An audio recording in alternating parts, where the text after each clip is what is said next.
Hi, my name is Mark and I teach economics. In this video, we're going to take a look at capitalism and free trade, and is it really that great?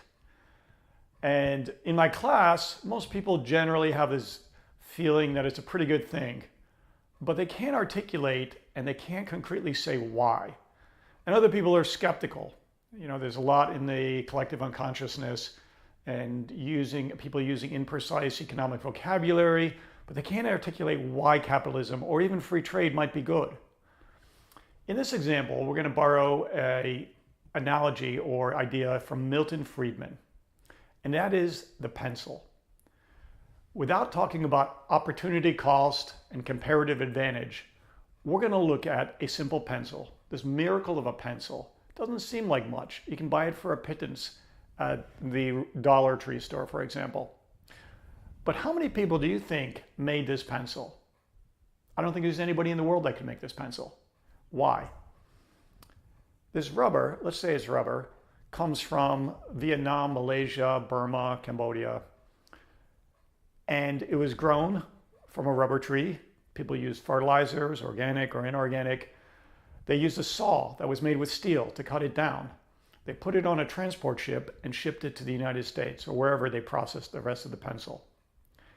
The wood, it probably comes from the Pacific Northwest in the US.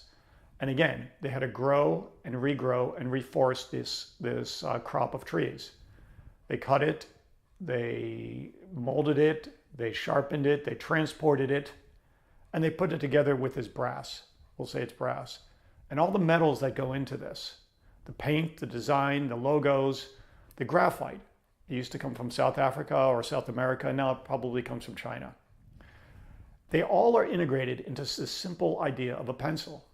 And the amount of people that went into creating this pencil is uncountable. It's not one or two, it's thousands and thousands if you extrapolate it out.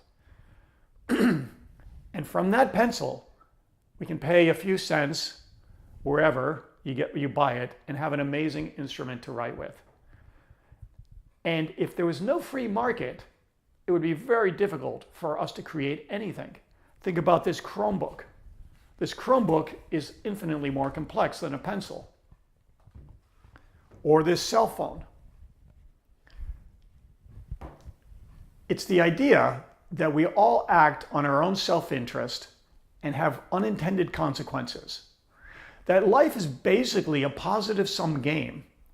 And when we all cooperate in the free market system, life gets better for us all. Everybody involved in the creation of this pencil. They may come from different religions. They may come from different political views. However, they've all created this.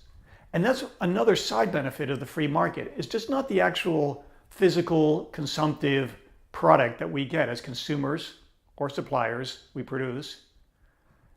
It just goes beyond this allocative and productive efficiency of the market and free trade of comparative advantage.